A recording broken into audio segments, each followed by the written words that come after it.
3, 2, 1, 0.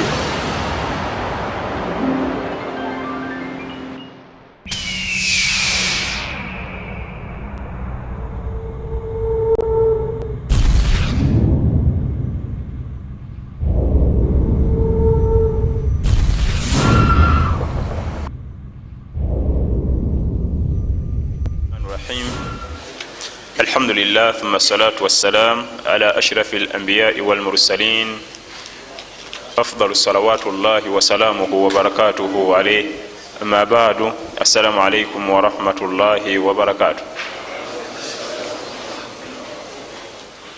Tumebaza w'ekitiibwa jalla jalaaluhu akyatuwadde obuwangazi, tumusaba tuteekemu abo abaddu be abamugondera abakwata eswala zino mu jamaa nga bwatugamba nti wabudu rabbaka hatta yatiyaka lyaqin, sinza businza Allah wo mpaka okufa we kuli kutuukako. Tumusaba tuteekemu abo abamusinza mpaka kufa, tuleme kugayaala oba okunafuwa. Suila ahadu salaf hal taarifu rajulan mustajabu da'wa fa ajaba la arif walakin arif man yastajibu da'wa. Omu ku bamasheekha abatusookawo abalongoofu abayizi be beera abaali bamusomako irimu yalina ebizibu. Omuyizi najja namubuuza nti sheekhe, njala omanyiyo sheekhe yonna nga edduwa ze zanukulwa, ninamu ebintawaanya, njagala ondagirire ngende ansabire. Muyizi sheekhe gwasomako irimu gwabuuza kennyini nti waliyo sheekhe gomanyi yenna ngaedduwa ze zanukulwa ondagirire, waliwo ebinkuttekutte njagala ngendeyo ansomere ku dduwa. Fa ajaba, namuddamu nti la arifu, nze sina gwe mmanyi, wabula nze kyenina kiri kimu, azanukula mumanyi. Ayanukula edduwa nkolaki? Kati oli bwe bamugamba nti nze yanukula edduwa mumanyi, yalowooza nti agenda mugabo nti oba sheekhe ali ku kifo bwekiti, oba waliwo omusajja bwati. Nambuuza nti yani mundagirire, namugamba nti Allah. Oli amanyi ne gamuggwamu, amanyi gamuggulamu ki? Yali asuubira nti waliwo gwe bagenda omumugamba nti oba ali mu kitundu bwekiti gyoba olaga, niyo Allah gongamba mumanyi, buli kanaku naye nkolaki? Kumusaba. Sheekhe ono agenda okulaba omuvubuka ono aweddemu amaanyi. Lwaki bwe nkugambye nti Allah, lwaki bwe nkugambye nti nze ayanukula edduwa mumanyi n'osanyuka nnyo n'olafubana nnyo okumbuza, ate bwe nkugambye nti Allah n'olaga nti oweddemu? Namugamba layini eno, era gyembadde njagala mu bigambo bino mukyafaayo kino mu khiswa eno, namugamba nti daiman alliq qalbaka birabbi lkhalq la bilmakhluq.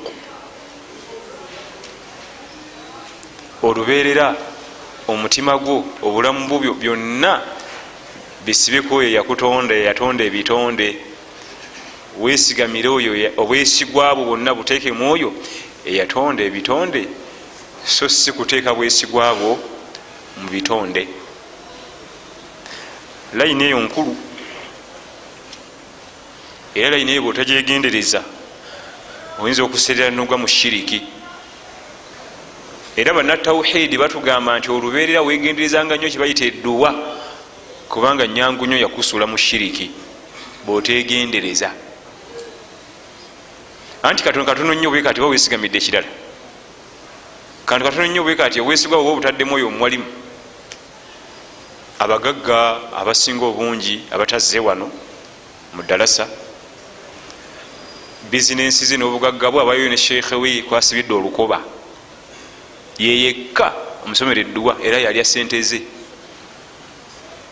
zamugana zamuwa. Abalala bonna toleeta, oyo kwe yasibira olukoba.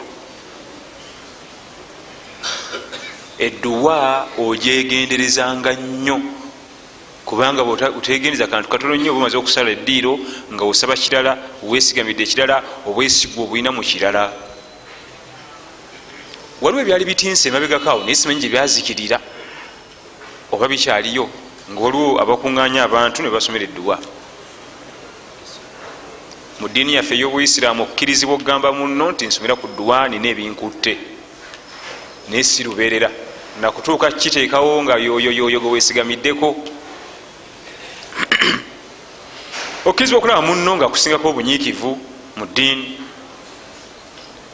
ate oluusi osobola omulaba nga kusingako obunyiikivu mukungulu wano nga gobaolaba naye nga wemugenda mu facts ate gwomusinga kubanga mu nzikiza ebibeerayo situbimanyi nga buzibye. naye yo sharia tekugaana kulamulira ku kyolabye nga omusajja ono mujumbize Quran sunna ddiini agikwata butiribiri tekigaana, naye tokkirizibwa kuteekawo omuntu ali special nti oyo omulaba oyo nti nze kasita time etuka nga netaga omuntu ansomera ddwa ndagawo oyo kulwaki oseerera notuka okubanga oyo gwolinamu obwesigwa gwe weesigamidde era batabikwatamu tebitambula. njagala etandike nekiso eno yaliwo okuba tusookawo abalongoofu. sheekhe eyamuliko yennyini mumanyi wa irimu yali wakati we n'omuyizi we nakizula nti omuyizi we kirabika mu mutima gwe yalimu embeera ezitakkiriza nti allah yanukula edduwa butereevu, olina kuyitira mu mulala. bw'oba omanya yanukula edduwa kiki ekikutwala ate okunoonya abantu abalala ate bakusabire nga gwe azaanukula omumanyi, kubanga ye allah tabaraka wataala teri mulala. bawali mu bannange mukimanyi oba oliawo ku muzikiti gwe oli najja njala kunsomera dduwa, njala kunsomera dduwa, njala kunsomera dduwa, omubuuza oyimirirako ekiro nti nedda. osomako ku Quran neofise ebidde nosoma nti nedda. olinayo ku sunna wakusibako ku mandi lwako nina ku njeru nti nedda. nze bwe mbanze kyenkola muga nsokoddeyo osiibeko osimirireko n'ekiro osabe bwona omala ebyo byonna okumala omwezi mulamba odde. kubanga tuba tusabira kuki? kubanga okubaako kyonna kyosaba olina kukulembeza mulimo gwa sunna, so si giri egitali gijo gyebakulagira obulagizi. toyinza gamba nti nsadde swala 5 oba ramadan, ezo si zizo, ezo bakulagira ndagire. era bwotunira hadithi eri eyabanu Israel athalatha, abaisirairi abavuka 3 abayingira mu mpuku ejinja ne libabikka, bonna emirimu gye bayogera gya sunna. bayingira empuku bali etonnya ne budungu ne begama mu mpuku, kirekewe enkuba yali mu kibuyaga, olwazi ne luva waggulu ku lusozi eyo nga lujja lweyiringula lwasibira ku mulyango ne lusiba kuti nga lunene luzibu ne luziba omulyango. balina eddiini bonsatule okulukwatako nga tolina kyonza kulunyeenya nako gwe wenyeenya olw'obuzito bwalwo. amakulu tugenda kufiramu nenjala paka omuyagala nti bannange tulina okuteekayo emirimu gye twakola ku lwa allah emirungi, tumugende nti allah kino nakikola ku lulwo tutaasa embeera gye tulimu. bonna emirimu gye bayogera teguliiko, tewali yagala nti nasibala manza tinasala eswala 5, bayogera emirimu gya sunna giri bbali. akatwala kusoma dduwa zange tezaanukulwa, njagala kunoonya yanukula edduwa, azaanukula omumanyi. tereeza mirimu gyo oyongeremu ku sunna.